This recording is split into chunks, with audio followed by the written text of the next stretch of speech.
Welcome to Shebangs, Marriage, Adultery, Texas, and Jesus. I'm your host, Jennifer Bangs.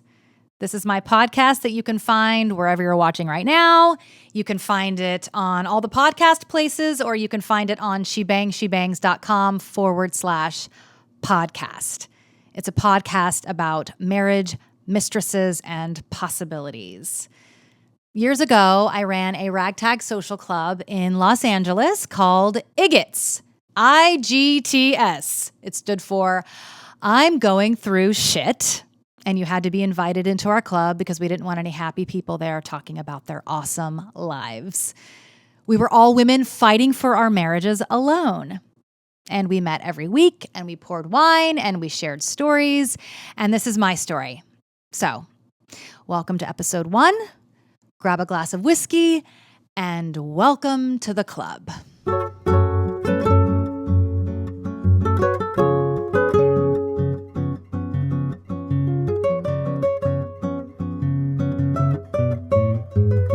Oh, she bangs, I'm wasted by the way she moves. No one ever looks so fine. She reminds me that a woman's got one thing on her mind. Welcome to Shebangs, Marriage, Adultery, Texas, and Jesus, a totally spiritual yet equally foul-mouthed podcast about marriage, mistresses, and possibilities. I'm your host, Jennifer Bangs. Years ago, I ran a ragtag social club in Los Angeles called IGTS, IGTS. I'm Going Through Shit. And we all aspired to be IBITs, I've been through shit. And you had to be invited into our club because we didn't want any happy people there talking about their awesome lives. We were all women with husbands who had left us, and we all wanted to save our marriages. We met every week, poured wine, and shared stories. When my husband first left me for another woman, I still wore my wedding ring and was on my knees every day for a year, pleading God would bring my husband home. I told myself if he ever came back, that I would write about it. And he did. So I did. And the book draft sat on the shelf for 2 years because though he was home, I knew the story wasn't over yet. And then I had an affair with a married man. And the dusty memoir went into the garbage for what did I have to say about marriage anymore? And then as time went on, I realized, wait, actually, I have a lot to say about marriage because I have seen marriage from 2 sides, the side of wife and the side of mistress. I have been the wife fighting for her marriage, and I've been the mistress watching another wife not fight for hers. There is something quite powerful about marriage. I realized that power as I buried my face in our eggplant-colored carpet every night I prayed my husband would come home. And I realized that power years later as I lay in bed with my paramour as he sobbed in my arms over his infidelity. Believe me, this is not the subject I wanted to have extensive knowledge on. No girl grows up thinking, someday I'd really like to be a wife who gets cheated on and be a mistress. When I was in my IGTS group, we were all desperate for stories of people fighting for their marriages. Where we chose to start listening to these stories, however, was different for all of us. Some of the women in the group liked to hear the background of how the couple met. Others wanted to understand the childhood and psychology. And other people like me wanted to skip right to the bloody part. If you're like me in this regard, skip halfway into episode 2. If you're like my other friends, then you'll appreciate this first episode. Personally, I think my adolescence was boring as F, but I guess that's what makes what ended up happening all the more interesting. This podcast is for that special group of people fighting for their marriages alone. And this podcast is also for that wider group of people who don't know if they even want to stay married. And sure, this podcast is also for people who just like a good story. And I can promise you, it's a good story. As we travel down this unexpected road together, please remember 2 things. Number 1, this is a season. It won't last forever. And number 2, you are not alone. So, grab a glass of wine and welcome to Igots. My story starts in Texas. You can't hide your lying eyes. Ain't no way to hide your lying eyes. Texas is where I grew up, the Bible Belt. And though I wanted to be a veterinarian or an archaeologist or an actress when I grew up, what I always wanted to be was married. I always wanted to get married. I was never boy crazy, more husband crazy. I didn't want kids, but I wanted a husband. I had stuffed animals, not baby dolls, and I had Barbies that would make out and my heart would race as Ken would slide Barbie's pants off. It was the most action I would ever get in my adolescence because as much as I wanted a boy, I could never seem to grab the attention of one. Maybe it was because I had no game. I didn't flirt, I didn't talk to them. I think rather I was combative. I didn't have any sisters to teach me how girls should talk to boys, and all my girlfriends were nerds just like me, so no boys liked me. Until I turned 15 and one finally kissed me. I was in junior high, and he was a senior in high school. Now, look, I won't out the guy here. We're still loose friends on Facebook, but this guy, we'll call him Ryan, must have been a stoner or a loser or something because he was an 18-year-old senior, and I was in junior high. Now, technically, I was a freshman, but our school system was 7th through 9th for junior high and 10 through 12 for high school. Maybe some people would think that meant they were super cool to catch the eye of a senior, but I knew better. Boys had never been interested in me, so why should a senior? Something must be wrong with him, I knew deep down, but he looked like Christian Slater, so I didn't care. We met at a high school party and started talking on the phone, and after a couple of weeks, he comes over to my house. We play Nintendo and take my Australian Shepherd, Dundee, for a walk. And at the end of the evening, I walk Ryan outside down our long stairway that goes from the top of the hill down the front yard to the street where his white Mustang is parked. We stand in front of his driver door saying goodbye, and then he kisses me. His mouth is massive compared to my little blossoming face, so I accidentally bite his lip. He then pulls away and says, "Wow, you're a wild kisser." It was not a compliment. He drives off, and I run upstairs to my room, slam the door, ripping open my diary and writing in big capital letters, oh my God, I could just die." I had no idea how to kiss, and I clearly had used my tongue like a garbage disposal. It was horrifying. I graduated junior high, and suddenly boys started liking me. Maybe because since one had expressed interest, now I was starting to understand the game. And despite the change that there were now guys coming around, my dad didn't seem to notice or care. Whenever I went on a date, it went like this.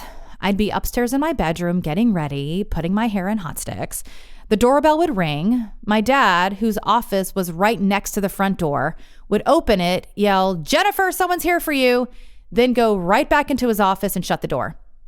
The guy would stand there sheepishly until I appeared at the top of the staircase, come down, and then we'd walk out the front door, down the long front yard stairs, get into his car, and go. I always remember being so sad that my dad never wanted to get to know anything about these guys. Weren't fathers supposed to be sitting on the front porch with a shotgun trying to scare off any male suitors? I'm the oldest of 3 and have 2 younger brothers. There were 3 males in my family, and none of them seemed to care in the slightest about protecting me. I mean, I get that my littlest brother was too little, but my other brother, only 1 year younger than me, never once did I hear utter the words, "If anyone messes with my sister, ... And this brother is now a cop, so it's not like he didn't have it in him.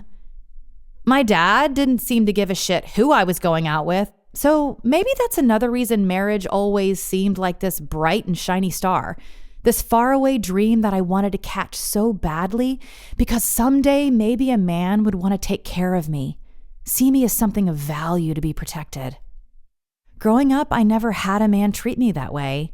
No grandpa, no father, no uncle, no brother, no cousin, no friend, nobody. And though I am enormously thankful that I was never, ever sexually hurt by a man, I was also never noticed. As for my mom, I don't remember her ever talking to any of my boyfriends or even asking about them. Like the rest of my family, she seemed equally uninterested in anybody I was dating. My family didn't talk about feelings or thoughts or anything of value. I never once recall having a conversation of any significance in the years growing up in my home. Not once. It was always, how was school? What are we doing tonight? What are we doing tomorrow? What are we doing next week? Logistics. That's it. My parents were really good at and invested in logistics, not emotions.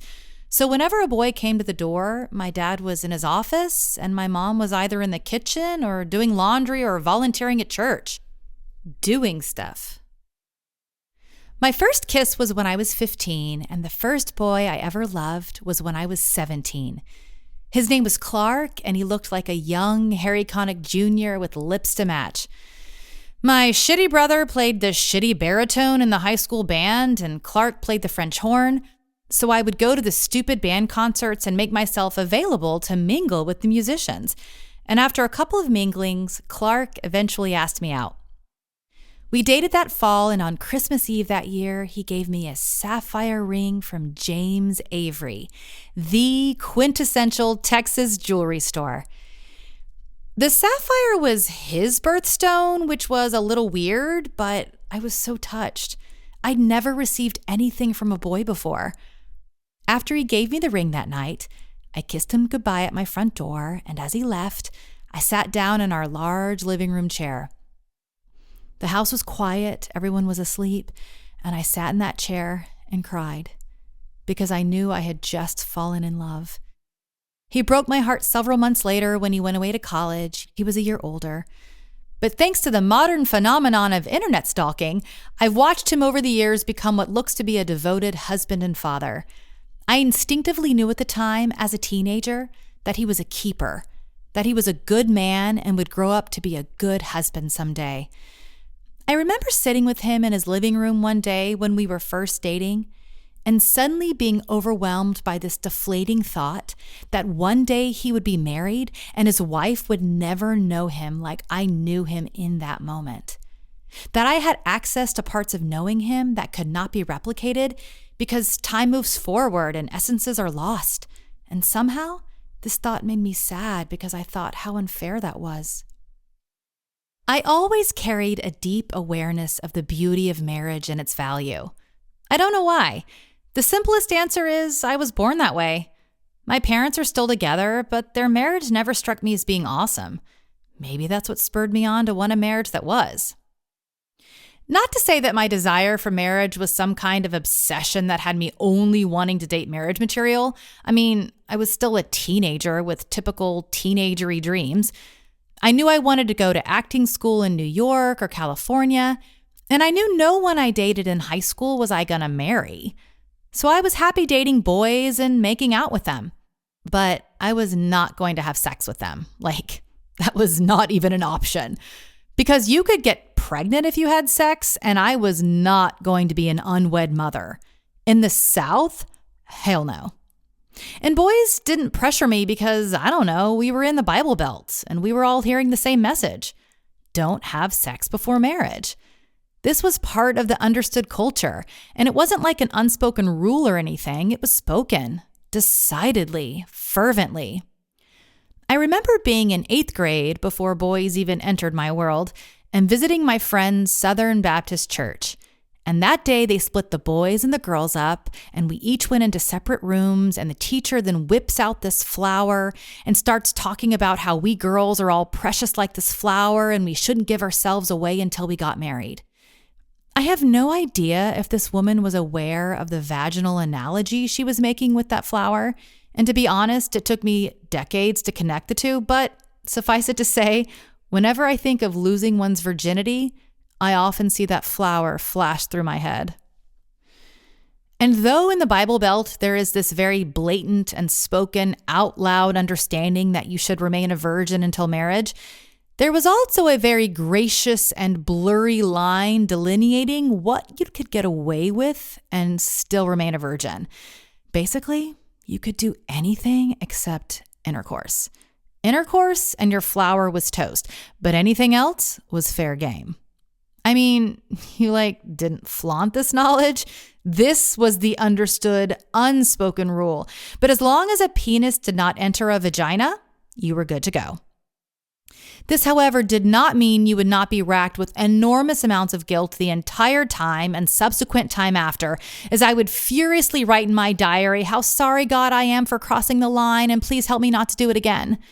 My entire teens and 20s was me literally shutting my eyes and not ever looking at a penis I was interacting with, thinking if I didn't actually see the penis, it would make the sin less real.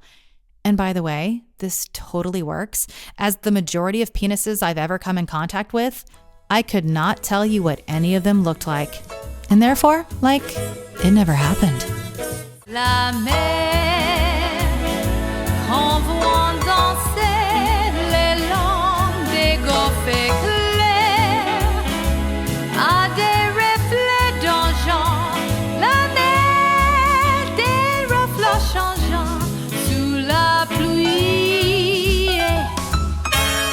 For graduation, my grandparents took me to Paris, the most romantic city in the world. I just graduated high school and my cousin had just graduated college, so our grandparents took us to Paris as a joint graduation gift. I had just broken up with the boy I'd gone to prom with. He liked to chew tobacco and was a terrible kisser. And I really, really liked him. So Paris, with its copious amounts of couples and clutches, was not the best place to travel after a breakup. But I was happy for the trip and the distraction. And after a couple of days of getting used to seeing couples suck face along the Seine, I started to enjoy myself and stopped missing the guy. My grandparents, cousin, and I traveled to the Eiffel Tower, and I broke off from the group to be by myself. The sun was starting to set, and I thought, what a picturesque moment this would be to watch my first sunset from the Eiffel Tower. Yes, I was 18 years old and had never seen a sunset. I peered over the rails, watching the orange and fuchsia glow. It was beautiful. But then I turned my back and walked away. No, I thought, I'm going to save this to watch with the man I'm going to marry someday. Later that summer, between high school and college, I started dating a guy named Tom. We'd gone to high school together and had been in the same graduating class, but had never hooked up until college. He would stay in Texas while I went away to university in New York, and I'd see him every time I came home, during the summers and on Christmas and spring breaks. We enjoyed each other's company, but we were never serious, and because so, I kept my options open. But musical theater school in New York City produces no options, so I didn't really date anyone during college except for Tom. And that was okay because I was really focusing on school. But it was nice to come home and Tom always be there. He was familiar, and physically he was, what's the word? Divine, yummy, sexy, I don't know. Just physically gorgeous with large muscles and hands that knew how to touch me. We did the everything but intercourse dance until one day I got drunk on margaritas at Chili's and we had sex in his apartment afterwards. It was super fast, and after we were done, I was crushed. There goes my flower. I was no longer a virgin, and it was not a title I could ever get back no matter how many purity rings I wore. I had managed to stay a virgin until 21 years old, and in one drunken stupor, I chucked it all for a guy I wasn't in love with. I was so disappointed in myself. I remember thinking when I got married someday, I shouldn't buy a pure white dress, that it should be a little yellowed. Aside from the first boy I ever loved, Clark, the French horn boy, none of the men up to this point had made any real major impacts in my life. except this next one. And I would be remiss if I didn't mention him, as he played and still plays a pretty big role in all of this. Jesus. Now, before you turn this podcast off thinking this is some slick way of proselytizing, you're wrong. It doesn't matter if you're a spiritual person. I mean, that's not what this podcast is about, but come on. Jesus is in the title of this show, so you got to know I'm going to say something about him. Growing up in Texas, Jesus was kind of like this mascot in the whole Christian versus the world game, and I cheered for him because he represented my team. But it wasn't until after college that I started to break away from this mindset and embrace something completely different. And it's here that my personality really started to change and my views and choices started to reflect a much more autonomous and independent spirituality and religiosity. I started believing in Jesus the man, not the mascot. And he became a real person to me, as real as any of these guys I've been talking about. And I mention him because I'd often hear him kind of whisper in my ear or maybe tap my shoulder and push me one way or another. And I don't at all mean this to sound creepy. I'm just trying to liken him to the kind of influence these other men had. His opinion of me and life altered how I looked at marriage. I started seeing that his bar for the whole thing was actually much higher than mine, and he kind of called me out of this dreamy, whimsical princess bride sort of fantasy into an understanding of the beauty and battle of it. That I had to look inward if I was a worthy wife, not just if I could find a worthy husband. And this deeper respect only solidified my desire for marriage. I had other aspirations to sing and act and make a name for myself, but my little girl desire to be a wife someday, to find my someone, only matured. Now, whenever I say Jesus in this podcast, that name is interchangeable with the name God. You know how Catholics or baseball players cross themselves? They're doing the sign of the Trinity. Father, you touch your head. Son, you touch your heart. Spirit, you touch each shoulder. So anytime I say God or Jesus in this podcast, it's the same thing. Okay. You just got a nice little Sunday school lesson without even stepping into church. Look at you. After college in New York, I went on tour for a while around the world, dated a questionably asexual Aussie who laughed when I tried to go down under on him, and then I moved back to Texas because I didn't have a job and didn't know where to go. And it was here I met the first great love of my life, Joseph. He was a writer, he was Italian, he was a traveler, and he made me laugh harder than anyone I knew. I fell wildly and madly in love with him. When he first asked me out, I asked him if he felt God giving him the okay, or if he just wanted to date and see what happened. He seemed a little taken aback by the question, but said he'd go back to God and confirm. This was around Thanksgiving, and that year I traveled to my roommate's small hometown farm in Oklahoma. We were eating lunch the Sunday before I drove home, and my roommate's mom gets a phone call on her landline. She answers it and then hands the phone to me. Hello? It was Joseph. He wanted to know when I was getting back and if I wanted to go on a date. Now, let me explain. My roommate grew up on a small farm in Arnett, Oklahoma. My cell phone did not have coverage there.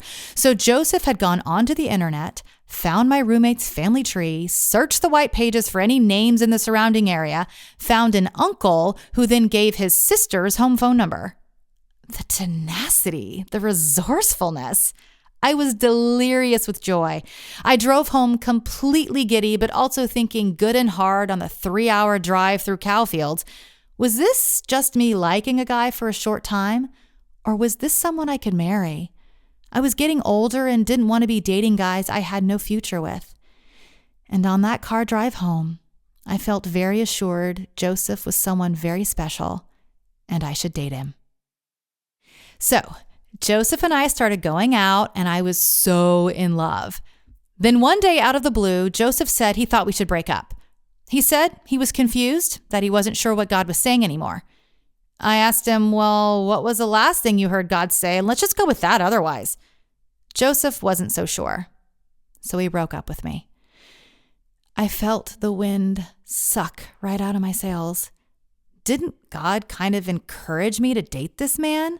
Why would he do that just to know that we were going to break up so abruptly? It didn't make any sense, especially since Joseph's reasons were unclear.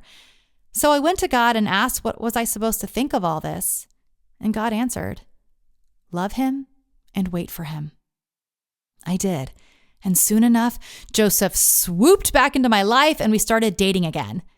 Then, a few weeks later, he broke up with me. Same reason. He was confused. I was confused. So I went back to God and heard the same message. Love him and wait for him. So I did. Joseph came back. Things were great. Then he broke up with me again for the same muddled reasons. This went on for 2 years. I was crying out to God every day, pleading with him what to do. I just didn't understand. Why would I hear the go-ahead from God only to have it match up, Joseph and I get back together, and then all of it be ripped away again? The thought that kept haunting my mind during this entire time was, am I crazy? I didn't want to be thinking I was hearing from God and it just not be true. That I was some whack job so desperately in love with a man that she would cling to anything that said to have hope. But the thing is, God confirmed this same mantra, love him and wait for him, over and over and over again. He spoke to me in all the ways God speaks to people, through dreams, visions, other people, sermons, fasting, the Bible, prophets, and yes, even his audible voice.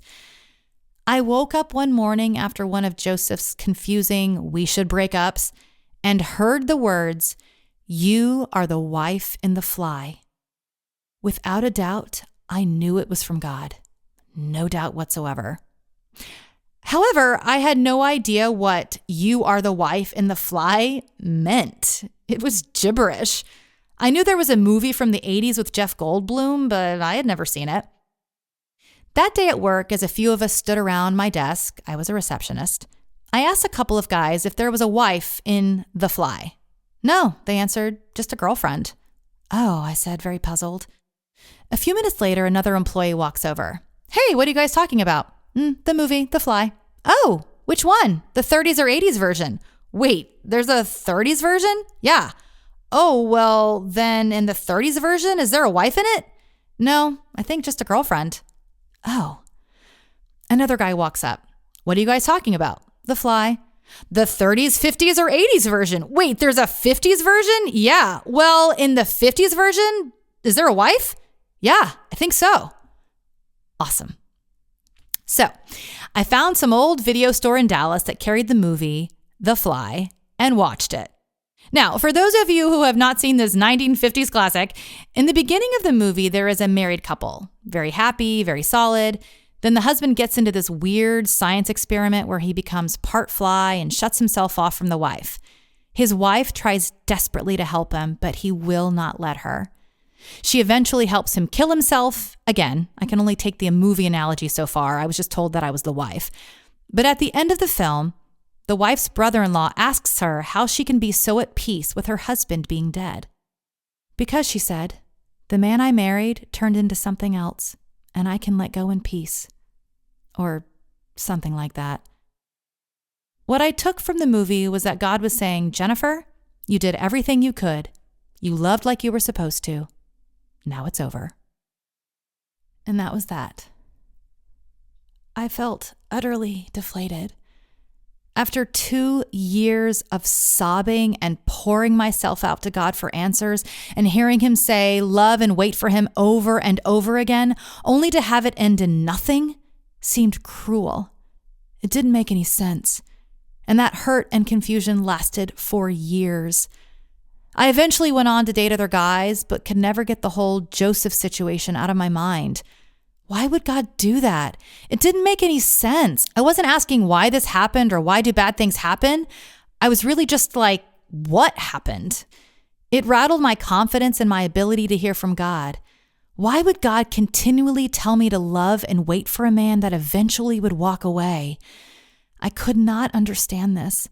And this confusion haunted me and eventually pulled me away from ever praying to God like that again. I figured it didn't matter. I'd get screwed regardless if God's hand was in it or not. Months went by, and I enrolled in a comedy improv group and met a guy there named Ray. He was from a tiny town in Texas called Star. Ray from Star. It had a nice ring to it. We started dating, and he was great, but I don't know. I was still reeling from the relationship with Joseph. It wasn't just about getting over a man I'd loved so deeply. It was also about getting over how I'd related to God my entire adult life. I had felt so sure God had wanted Joseph and I to date, but Joseph's constant breaking up with me left me not knowing how to talk to God or how to listen. I stopped asking what God thought or wanted regarding men in my life. What did it matter what God had to say? I didn't know if I could even hear him correctly anymore. All the leaves are brown, and the sky is gray. I decided to head west, try my hand at Hollywood. Though my relationship with Ray had grown pretty serious, I was still a little hung up on Joseph, and Texas was dragging me down. I wasn't getting much work as an actor, and I figured if I was going to be a starving artist, I'd rather be starving in a city that actually had food. So I drove my green Volkswagen Beetle halfway across the country to start a new life. And it was in LA that I finally met the man I would marry. Tune in next episode, episode 2, The Man Who Stole My Heart. This is Shebangs, Marriage, Adultery, Texas, and Jesus. Find me on Twitter at Jennifer Bangs or shebangs.com. Cheers. Until next time. She bangs, I'm wasted by the way she moves.